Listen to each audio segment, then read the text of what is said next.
कृषि दर्शन, कृषि दर्शन, कृषि दर्शन, कृषि दर्शन, कृषि दर्शन, कृषि दर्शन।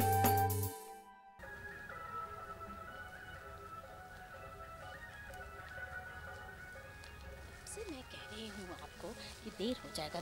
देखिए देखिए हमारे दर्शक कैसे हमारा इंतजार कर रहे हैं। मैं कब से कह रही हूँ कि आप देर करते हैं। हाँ, आप हैं कि धीरे चलती हैं? मैं धीरे चलती हूँ। उल्टा चोर कोतवाल को डांटे। धीरे चल रहे थे आप और मुझे दोष लगा रहे हैं। अरे क्यों? माफ करिए मेरी माँ। माँ नहीं दादी कहिए। अरे मेरी दादी, कार्यक्रम शुरू करने का वक्त हो चला है, कार्यक्रम तो शुरू करिए। बिल्कुल। किसान भाई बहनों, कृषि दर्शन कार्यक्रम में आप सभी किसान भाई बहनों का स्वागत है। रूपा भौजी का तहे दिल से जोहार, नमस्कार, बिलम के लिए खेद है। किसान भाइयों, मेरी ओर से भी आप सबों को बहुत बहुत जोहार। तो देर न करते हुए, देर तो उन्होंने कर ही डाला है, तो देर नहीं करेंगे और देखेंगे कृषि समाचार। नमस्कार, कृषि समाचार में आपका स्वागत है। मैं हूं शशि। आइए देखते हैं आज कृषि समाचार में क्या है खास। वित्तीय वर्ष में मछली पालन से 2 लाख लोगों को जोड़ने की है योजना। नगरी में स्थापित होने वाली खाद्य प्रसंस्करण इकाई से 50,000 किसानों को जोड़ा जाएगा। झाड़ीदार बोदी के बेहतर उत्पादन के लिए लगाएं उन्नत प्रभेद स्वर्ण मुकुट। अब समाचार विस्तार से। मछली पालन में झारखंड को आत्मनिर्भर बनाने के लिए सरकार ने अगले वित्तीय वर्ष में 2 लाख लोगों को जोड़ने का निर्णय लिया है। मत्स्य विभाग ने इसका प्रस्ताव तैयार कर लिया है। इसमें मछली पालन से जुड़े लोगों को सुविधा और सहायता देने की बात कही गई है। इसके तहत राज्य के 1,08,000 मछुआरों को सामूहिक आकस्मिक दुर्घटना बीमा योजना का लाभ दिया जाएगा और इसे अगले 2 साल तक जारी रखा जाएगा। इसमें किसी भी मछली पालकों को निजी रूप से प्रीमियम राशि नहीं देनी होगी। नगरी में खाद्य प्रसंस्करण इकाई स्थापित करने से पहले 50,000 किसानों को चिन्हित किया जाएगा। उनकी सोसाइटी बनाई जाएगी। प्लांट को इसी सोसाइटी के माध्यम से मटर की आपूर्ति की जाएगी। पहले चरण में मटर का प्रसंस्करण किया जाएगा। दूसरे चरण में टमाटर प्रसंस्करण इकाई लगाई जाएगी। यहां से हर साल 5,000 टन उत्पाद तैयार किए जाएंगे। दलहनी फसलों में कीटों के नियंत्रण के लिए देसी उपचार सबसे फायदेमंद तकनीक है। इसके लिए नीम या करंज का तेल या 10 परनी का व्यवहार करें। साथ ही 10 फेरोमोन ट्रैप प्रति एकड़ की दर से खेत में लगाएं। राज्य के किसान दलहनी फसलों में कीट नियंत्रण के लिए रासायनिक दवाइयों के उपयोग से बचें। जैविक कीटनाशी का इस्तेमाल करें। झारखंड में नीम और करंज का पेड़ पर्याप्त संख्या में उपलब्ध है। दलहनी फसलों को विभिन्न कीड़ों के हमले से बचाने के लिए नीम और करंज के तेल से अनुशंसित मात्रा में घोल बनाकर फसल पर छिड़काव करें। कीट नियंत्रण के लिए खेतों में गंधपास फंदा यानी फेरोमोन ट्रैप लगाना भी कारगर उपाय हो सकता है। किसान भाइयों, जहाँ तक जैविक की बात है तो हम लोग इसके लिए जो घर में निर्मित है नीम का, करंज का तेल या हम लोग 10 परनी जो अभी मैं बताया हूँ 10 परनी का, ये तीनों का हम लोग व्यवहार कर सकते हैं इस कीट को नियंत्रण करने के लिए, इन कीटनाशकों का। और इसके साथ साथ हम लोग गंधपास फंदा, इसको सेक्स फेरोमोन ट्रैप कहते हैं, इसका भी व्यवहार कर सकते हैं। अगर 1 एकड़ में जो है, अगर जब ये कीट ज़्यादा मात्रा में आ जाए तो लगभग इसको हम लोग 20 के आसपास इंस्टॉल कर देते हैं, जिससे हम नर तितली इसके अंदर आके फंस जाता है। सुबह में हम लोग उसको कंट्रोल कर लेते हैं। राज्य के जो किसान झाड़ीदार बोदी की खेती करना चाहते हैं, उन्हें इस फसल से ज्यादा उपज प्राप्त करने के लिए जिन उन्नत प्रभेदों का चयन करना अधिक फायदेमंद होगा, उस संबंध में हमारे कृषि विशेषज्ञ की सलाह है। जो किसान भाई झाड़ीदार बोदी की इस गर्मी मौसम में खेती करना चाहते हैं, उसके लिए जो उन्नत किस्म जो हमारा इस केंद्र से विकसित हुई है वो है स्वर्ण मुकुट और HSAP 44। और इसके अलावा जैसे भारतीय सब्जी अनुसंधान संस्थान से विकसित हुई है वाराणसी से काशी कंचन, काशी श्यामल, ये 4 किस्म का खेती करके किसान भाई ज़्यादा लाभ उठा सकते हैं। किसान भाई वृक्षारोपण के लिए गड्ढा खोदने का काम करने के लिए कृषि उपकरण हैंड एक्ट ऑगर का इस्तेमाल कर सकते हैं। इस उपकरण की सहायता से कम श्रम में ज्यादा गड्ढे खोदकर ज्यादा वृक्षारोपण किया जा सकता है। आइए आज जानते हैं टमाटर फसल में रासायनिक दवाइयों के बिना फल एवं पत्र छेदक कीटों को कैसे रोकें। टमाटर फसल की खेती कर रहे किसान, आप अपनी फसल में लगने वाले फल और पत्र छेदक कीट से सावधान रहें। इन कीटों की रोकथाम के लिए 250 किलोग्राम नीम की खल्ली के साथ 20 किलोग्राम DAP खाद मिलाकर खेत में भुरकाव कर दें। और अब एक नजर राज्य के 5 प्रमुख शहरों के मौसम के मिजाज पर। आज राज्य के 5 प्रमुख नगरों के अधिकतम और न्यूनतम तापमान कुछ इस प्रकार दर्ज किए गए। रांची का अधिकतम तापमान 28 डिग्री सेल्सियस और न्यूनतम 17 डिग्री सेल्सियस।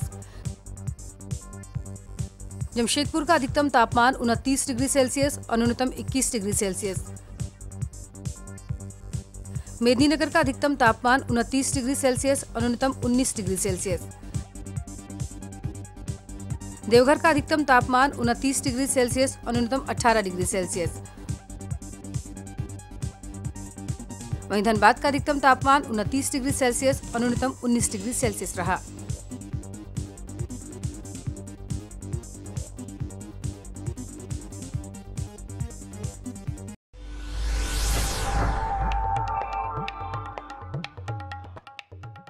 और अब मंडी भाव में आइए नजर डालते हैं अनाजों के भाव पर।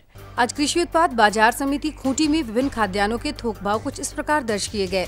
चावल मोटा 1750 रुपए से 1850 रुपए, चावल मध्यम 2350 रुपए से 2450 रुपए, चावल उत्तम 2550 रुपए से 2950 रुपए, चना 5400 रुपए से 6000 रुपए, दाल अरहर 9000 रुपए से 10000 रुपए, दाल मसूर 6500 रुपए से 6800 रुपए, सरसों तेल 10500 रुपए से 11000 रुपए, चीनी 3000 रुपए से 3400 रुपए, आलू 800 रुपए से 900 रुपए और प्याज 1000 रुपए से 2000 रुपए प्रति क्विंटल रहा। कृषि समाचार में आज इतना ही। अगले दिन अगले अंक में फिर मुलाकात होगी कुछ ताज़ा तरीन खबरों के साथ। तब तक के लिए दीजिए इजाजत। नमस्कार, जोहार। किसान भाइयों, अभी आप देख रहे थे कृषि समाचार। जी हाँ। इसमें आपने ली कृषि से संबंधित तमाम जानकारी, बिल्कुल। मौसम के मिजाज से भी अवगत हुए और मंडी के भाव को भी आपने जाना। बिल्कुल, लेकिन यहाँ पर लेंगे हम एक छोटा सा विराम। कहीं जाइएगा नहीं,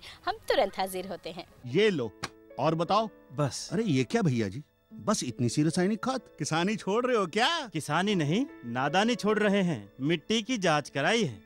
अब तो लालाजी जितनी जरूरत है उतने ही उर्वरक खेत में डालेंगे। हाँ, किसान भाई आज ही अपने जिले की नजदीकी भूमि परीक्षण प्रयोगशाला में मिट्टी की जांच जरूर करवाएं और मिट्टी में पोषक तत्व, नमी व पौधे के विकास को देखते हुए केवल जरूरत के अनुसार ही पोषक तत्व डालें। और हाँ, मिट्टी में गंधक, जस्ता, बोरोन जैसे सूक्ष्म पोषक तत्वों का पता लगाना भी न भूलें। उर्वरक और जैविक खाद के सही उपयोग से भूमि का उपजाऊपन बनाए रखें, उत्पादकता बढ़ाएं, खर्चा घटाएं और बहुमूल्य विदेशी मुद्रा बचाने में भी सहयोग दें। और हाँ, धीमी गति से नाइट्रोजन उपलब्ध कराने वाले उर्वरकों जैसे नीम लेपित यूरिया को प्राथमिकता दें और यूरिया का पत्तों पर छिड़काव करें। अरे वाह, तू तो सचमुच समझदार हो गया रे। अधिक जानकारी के लिए संपर्क करें जिला कृषि अधिकारी या किसान कॉल सेंटर। विराम के बाद एक बार फिर से स्वागत है आप सभी किसान भाई बहनों का। वैसे तो जानकारी हम दे ही रहे हैं, दिलवा ही रहे हैं, लेकिन अब बारी है जानकारी दिलवाने की हमारे मंगरा भाई की। तो मंगरा भाई की ओर नजर डालते हैं और लेते हैं जानकारी। आज कौन सी जानकारी दिलवा रहे हैं मंगरा भाई? देखिए बाबूजी, बसंत का महीना है। वो तो है, मेरा पसंदीदा महीना है ये। बिल्कुल। तो ये तो आप जानती हैं कि फूल बचेंगे तो फल लगेंगे। मतलब आप कुछ बुझाउल कह रहे हैं क्या? फूल को बचाएंगे तो फल भी लगेंगे, आप ये कहना चाह रहे हैं? बिल्कुल सही पकड़ी हैं। तो ये कहिए ना, तो आज आपका विषय ही ये है कि फूल बचाओ और फल लगाओ। क्यों? देखिए बाबूजी, अभी हमारे आम और लीची के पेड़ पर मंजर लग रहे हैं, तो इसकी हम समुचित देखभाल कैसे करें, चलिए विशेषज्ञ से जानते हैं। बिल्कुल, बहुत ही आवश्यक है। आम अगर खाना है तो जानकारी तो लेना है। फटाफट ले लीजिए जानकारी। हमेशा की तरह नए विषय के साथ हम आपके बीच आते हैं चर्चा के लेके। आज का विषय है कि आम और लीची के आने वाले मंजर की देखभाल हम कैसे करें। इसके लिए विस्तृत जानकारी देने के लिए हमारे साथ है डॉक्टर जयपाल सिंह चौधरी। सर, जैसा कि मौसम है कि आम और लीची में अभी मंजर आने वाले हैं, ऐसे समय में किस तरह की देखभाल की जाती है? देखिए, अब जैसे पूछ रहे हैं कि अभी आम और लीची में जैसे मंजर आ गया है, अभी क्या करें। हम अभी सामयिक देखभाल में देखेंगे तो आम और लीची में मंजर है, उसकी अभी बहुत ज़्यादा केयर की ज़रूरत है, देखभाल की ज़रूरत है। क्योंकि अगर देखभाल नहीं करते हैं तो किसान भाई देखते हैं कि उनका मंजर काफ़ी सूख जाता है, काला होकर गिर जाता है। इसके साथ में जो अगर फल लगता है तो छोटी साइज, जितना छोटा नींबू जैसा रहता है वो भी गिर जाता है। उसका सबका कारण अभी का रहता है कि अगर अभी किसान भाई ध्यान से नहीं देख पा रहे हैं मंजर को, तो उनका जो आगे का जो फल है वो गिरेगा या मंजर पूरा सूख करके एक लास्ट में डंठल बचेगा। तो किसान भाइयों को देखभाल के लिए सबसे पहले ज़रूरत है कि आप इसको देखभाल कैसे करें। क्योंकि आम में अगर झारखंड की बात करते हैं तो हमारे जितना भी रिसर्च उसके बेस पे हम देखते हैं, जितना हमने डेटा कलेक्ट किया है, यहाँ पे 3 मुख्य समस्याएं हैं। पहला, मधुआ कीट। मधुआ कीट किसान भाई आराम से पहचान सकते हैं। जहाँ पे अगर मंजर है उसको पकड़ेंगे तो उस पे बहुत छोटा छोटा कीट चलता हुआ दिखाई देता है और आसपास की पत्तियों पे हनी जैसा, मधु जैसा स्राव निकला हुआ रहता है। मधुआ कीट पहला रहता है। इसके बाद में किसान देखते हैं कि जब मंजर खिल जाता है तो उस खिले हुए मंजर को उसके अंदर बहुत छोटा कीट जिसको थ्रिप्स बोलते हैं, अगर एक बार झाड़ करके किसान ऐसे देखेंगे, पूरा ऐसे झाड़ने पे हाथ पे आपको छोटा छोटा कीट काफ़ी दिखाई देगा, जिसको हम थ्रिप्स बोलते हैं। ये आपके मंजर से जहाँ कलियाँ खिलती हैं वहाँ से रस चूसता है, उसकी वजह से झड़ जाता है। और दूसरा, मधुआ कीट और जो थ्रिप्स है उनके रस चूसने की वजह से आपका अगर वहाँ पे बारिश हो जाती है, उस बारिश की वजह से वहाँ पे एक दूसरा फंगस, जिसको बीमारी बोलते फंगस है, उसकी वजह से मंजर झुलसा नामक बीमारी आ जाती है। किसान देखते होंगे कि बारिश से पहले आपका मंजर ठीक दिख रहा था, लेकिन जैसे ही बारिश आती है पूरा काला होकर के झड़ जाता है। वो उस मधुआ कीट और थ्रिप्स का जहाँ डैमेज था वहाँ पे मंजर झुलसा नामक बीमारी, जो फंगस आता है, वो वहाँ पे आ जाता है। अगर पहले से आप छिड़काव नहीं किए तो ज़रूर 100% आपकी वो बीमारी आती है। इसके साथ में अगर बारिश नहीं आ रही है तो मंजर पे कई बार देखते हैं, आम के मंजर की बात कर रहे हैं, उस पर देखते हैं कि उस पर सफ़ेद रंग का पाउडर आता है। जो सफ़ेद रंग का पाउडर आने के बाद में उस वहाँ पे मंजर आपका काला होकर के झड़ जाता है। किसान अगर इसको पास में जा कर के मंजर को देखेंगे तो उस पे आपको सफ़ेद रंग का पाउडर ज़रूर मिलेगा। यह पाउडर अगर आ गया है तो उस पे फल और मंजर के रुकने की संभावना बहुत कम हो जाती है। तो इसके लिए आपको पहले से छिड़काव की ज़रूरत पड़ती है। तो ये इसके आम के मंजर का मुख्य जो बीमारियां और कीड़े हैं जो अभी इस समय में लगते हैं। अगर हम लीची की बात करते हैं तो लीची में इस समय वैसे कीट की जो समस्या है, अगर आसपास कहीं देखते हैं तो एक स्टिंग बग, जिसको गंदी बग बोलते हैं आसपास की भाषा में, वो वहाँ पे रस चूसती है। उसके रस चूसने की वजह से पूरा आपका मंजर झड़ता है। किसान भाइयों को एक बात और ज़रूर बताना चाहूँगा कि काफ़ी किसान फ़ोन करके पूछते हैं कि हमारे मंजर पे, लीची के मंजर पे मधुमक्खी लगी हुई है, इसके लिए क्या करें। आपको मधुमक्खी उसके लिए ज़रूरी है, उसके लिए आप चिंतित नहीं हो, क्योंकि वो कीड़ा नहीं उसके लिए ज़रूरी है, तो उसका आप ध्यान रखें। अगर ज़्यादा मधुमक्खी होगी तो आपका लीची का फल का जमाव ज़्यादा होगा। तो आम और लीची में अभी ये समस्या आ सकती है। लेकिन हम ये भी जानना चाहेंगे किसान भाई के लिए कि अगर कीट लग चुके हैं तो अब क्या कर सकते हैं उसको बचाव करने के लिए, ताकि हमारा फल सुरक्षित हो, सही तरीके से हमारा पैदावार मतलब अच्छे तरह से हो सके, अच्छे से हो सके। तो आपने बहुत अच्छे से पूछा कि अभी क्या करना है। जैसे ही किसान भाई, अगर अब तापमान जैसे देख रहे हैं, सर्दी अभी बंद हो गई है, तापमान बढ़ गया है, तो आपको पहला छिड़काव अभी मंजर को, फूल जो आपका फूल जहाँ पे अगर मंजर पे देखेंगे, अगर वहाँ पे फूल खिलना शुरू हुआ है तो फूल पूरा खिलने से पहले एक छिड़काव रोगर का 2 ml 1 लीटर पानी में मिला करके एक छिड़काव यहाँ पे कर दें, जिससे आपका मधुआ कीट और आपका थ्रिप्स नियंत्रित हो जाएगा। इसके साथ में जो आपकी दवा, जो आपके बीमारियां हैं उसको बढ़ना कम रहेगा। तो अगर आप रोगर का छिड़काव कर रहे हैं तो इससे पहले एक और बताना चाहूँगा कि रोगर के छिड़काव से 2 दिन पहले आप एक छिड़काव यहाँ पे सल्फेक्स पाउडर, अगर तापमान बढ़ा हुआ है तो सल्फेक्स पाउडर 2.5 ग्राम 1 लीटर पानी में मिला करके इसका छिड़काव करें, और उस सल्फेक्स पाउडर के छिड़काव के 2-3 दिन बाद में आप रोगर का 2 ml पानी में मिला करके छिड़काव करें। ये आपका मंजर खिलने से पहले करें। जैसे मंजर खिल गया है, आपको कुछ छिड़काव आम पे और लीची पे दोनों, स्पेशली दोनों पे कोई छिड़काव नहीं करना है, क्योंकि छिड़काव करने से हमारे जो परागण करने वाले कीट मर जाते हैं और उससे उपज कम होती है। वहाँ पे आप छिड़काव न करें। जैसे ही फल का जमाव हो जाए, आपको छोटे छोटे फल दिखाई देने लग जाएं, वहाँ पे आपका मधुआ कीट वापस आ जाता है। उस अवस्था में दूसरा छिड़काव कॉन्फिडोर और एक दवा और आई है मार्केट में नई, डेंटोप 2 ml दवा को 10 लीटर पानी में मिला करके उसका छिड़काव करें, और कॉन्फिडोर 1 ml को 3 लीटर में, दोनों में से एक दवा का छिड़काव करना है।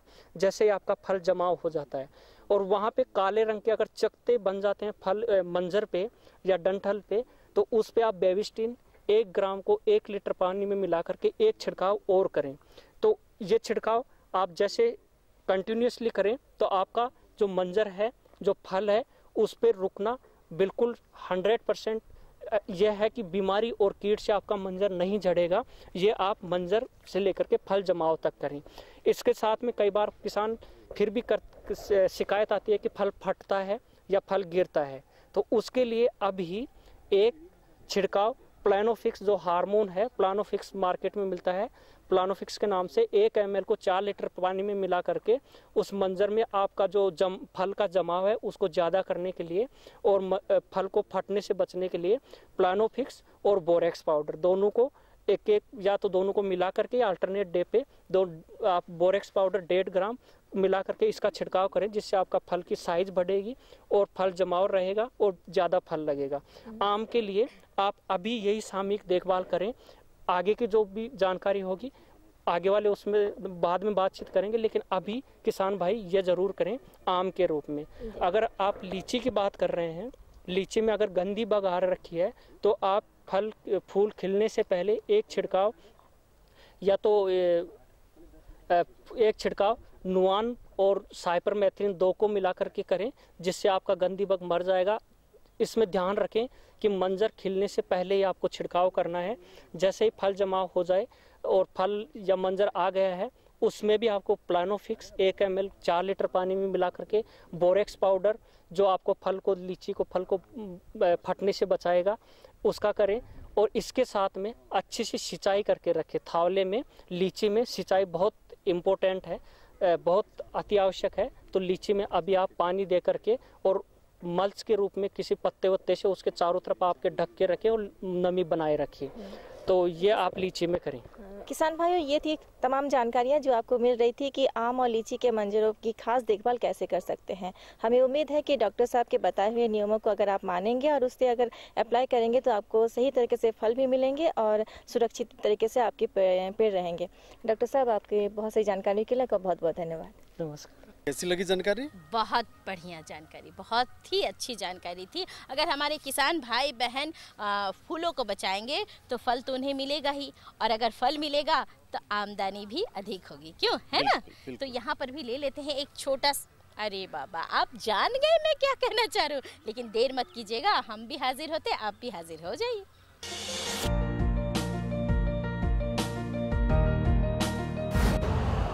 यूरिया का स्वदेशी उत्पादन 70 लाख टन बढ़ाने के लिए 6 उर्वरक संयंत्रों का उद्धार किया जा रहा है।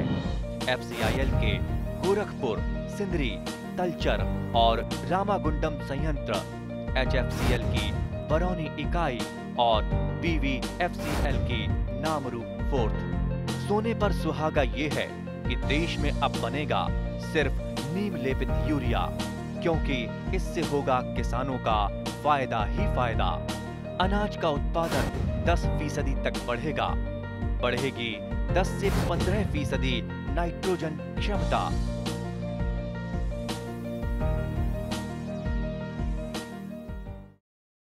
किसान भाइयों, विराम के बाद फिर से आप सबों का बहुत बहुत स्वागत है। बिल्कुल, हम हमेशा ही दिल से स्वागत करते हैं, क्यों? अरे हम भी वैसे ही करते हैं भौजी। जी हाँ, तो क्या ख्याल है आगे का? अब बारी आपकी है भौजी। आज कौन सी जानकारी आप हमारे किसान भाइयों को दिलवाने जा रही हैं? बहुत लाभ मुनाफे वाली जानकारी आज दिलवाने जा रही हूँ। हाँ, तो दिलवाइए। आपको पता चल गया मैं कौन सी जानकारी दिलवाने वाली हूँ? देखिए हमारे किसान भाई बहन कितने समझदार हैं। जी हाँ, कुसमी बिहन लाह का कुसुम वृक्ष पर संचारण के बारे में आज जानकारी दिलवाने जा अच्छा, रही हूँ। तो आप ये बताने जा रही हैं कि उस कुसुम वृक्ष पे उसका फैलाव कैसे होता है? बिल्कुल, अगर देखभाल सही हो जाए तो आप माला माल हो जाए। भौजी तभी तो कहते हैं लाह है तो लाभ है। बिल्कुल, तो लेते हैं जानकारी। आज हम जानेंगे कि कुसुमी लाह का बिहन कुसुम के वृक्ष पर कैसे करेंगे और उसका प्रबंधन कैसे होगा। इस बारे में जानकारी देने के लिए हमारे साथ मौजूद हैं डॉक्टर एस घोषाल जी। डॉक्टर साहब, हम आपसे पूछना चाहते हैं कि हमारे झारखंड के प्रदेश में लाह के प्रति जो किसान हैं उनकी जागरूकता बढ़ी है और ऐसे में कुसुम लाह की खेती वो करने जा रहे हैं, तो इसका जो बिहन है वो कुसुम के वृक्ष पे कैसे ज़्यादा बढ़वार हो और ज़्यादा इसका प्रबंधन कैसे हमारे किसान भाई करेंगे, इसके बारे में जानकारी। आपने बहुत अच्छा एक प्रश्न पूछा है। किसान भाई को मैं पहले बता दूं कि सबसे उन्नत गुणवत्ता वाला कुसुमी लाख कुसुम वृक्ष में ही पैदा होता है और कुसुम वृक्ष में दोनों सीजन यानी गर्मी का सीजन और जाड़े का सीजन दोनों में ही किसान को कुसुमी लाख पैदा होता है। और आपको मैं बता दूं कि कोई भी लाख उत्पादन के लिए दो चीज़ बहुत इम्पोर्टेंट है। एक तो है कि पेड़ को खुला में रहना और दूसरा है पर्याप्त मात्रा में धूप का होना। लेकिन कुसुम पेड़ बहुत बड़ा आकार का पेड़ होता है। इसमें बरसात का सीज़न में अगर देखा जाए तो आपका धूप का भी कमी होती है और बादल होने के चलते रिलेटिव ह्यूमिडिटी और खुलापन भी कम होता है, जिसके चलते संक्रमण फफूंद का और शत्रु कीट का ज़्यादा होता है। इसलिए अगर दोनों सीज़न गर्मी सीज़न और बरसात सीज़न ये दोनों में लाख का खेती करने के लिए अगर पूछा जाए तो सबसे अच्छा है ये गर्मी सीज़न में लाख का खेती कुसुम का पेड़ में करना।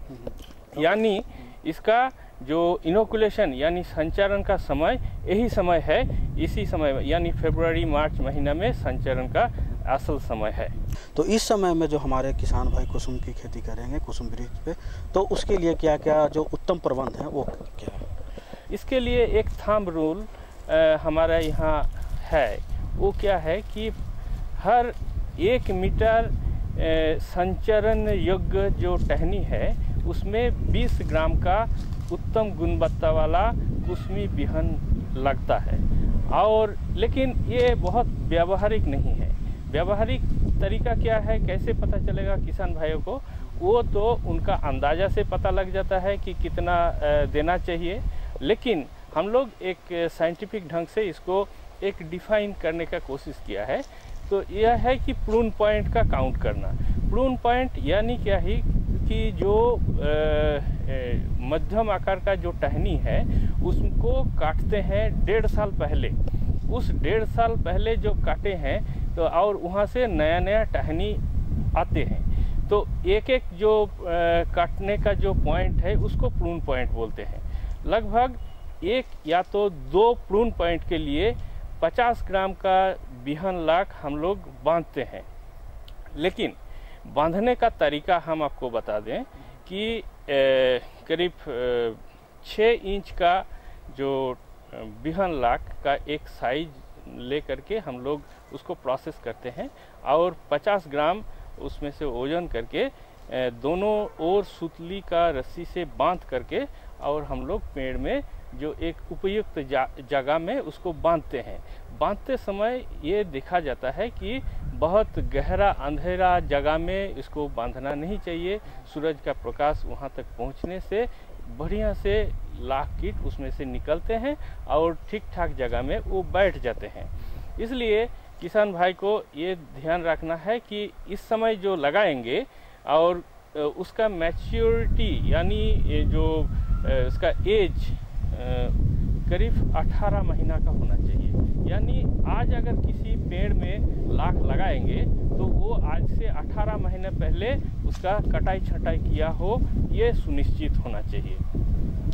और इसी तरीके से किसान भाई को ये भी मैं बता दूं कि उत्तम गुणवत्ता का जो बिहन लाख है वो तो होना ही चाहिए, साथ में हम लोग जो भी संचारण योग्य बिहन है उसको एक उपचार करते हैं, एक इंसेक्टिसाइड का जो घोल बना करके उसको हम लोग डिपिंग करते हैं, या तो डुबा के रखते हैं। इसका तरीका क्या है मैं बता दूं। 30 मिलीलीटर इंसेक्टिसाइड इथोफेनप्रॉक्स बाजार में इसको बोम्बार्ड का नाम पर मिलता है। ये 30 मिलीलीटर 15 लीटर पानी में इसको दे करके एक घोल बनाते हैं और उसके बाद उसको बिहन को बंडलिंग कर लेने का बाद इसको डुबोते हैं। और एक चीज़ और इम्पोर्टेंट है कि किसान भाई का पास अगर सिंथेटिक नायलॉन नेट उपलब्ध है तो नायलॉन नेट का अंदर में इसको डाल करके हम लोग पेड़ में उसको संचारण करते हैं। इसका फायदा क्या है, जो भी शत्रु कीट छुपा हुआ रहता है वो अगर बीज का शोधन नहीं करते हैं तो वो नेट का अंदर में ही वो मर जाता है और बाद में निकल करके जो नया चला हुआ जो लाख का शिशु कीट है उसको हानि नहीं पहुंचा पाता है। ये आप अगर कुसमी लाख लगाने जा रहे हैं तो लगाते तो पहले भी थे, लेकिन हमारे विशेषज्ञ ने जो बातें बताई उसको अगर आप उपयोग में लाएंगे तो उत्पादन तो लाख की अच्छी होगी ही, आपकी आर्थिक स्थिति में भी सुधार होगा। आप हमारे इस कार्यक्रम में आए और हमारे किसान भाइयों को इतनी अच्छी और महत्वपूर्ण जानकारी दी, इसके लिए आपका बहुत बहुत धन्यवाद।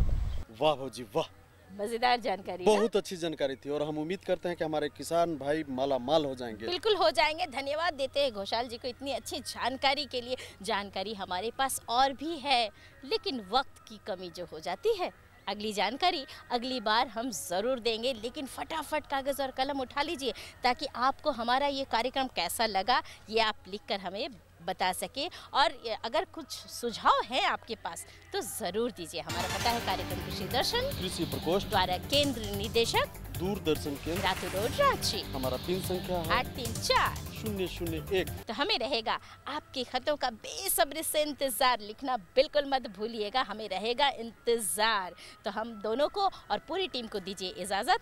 नमस्कार।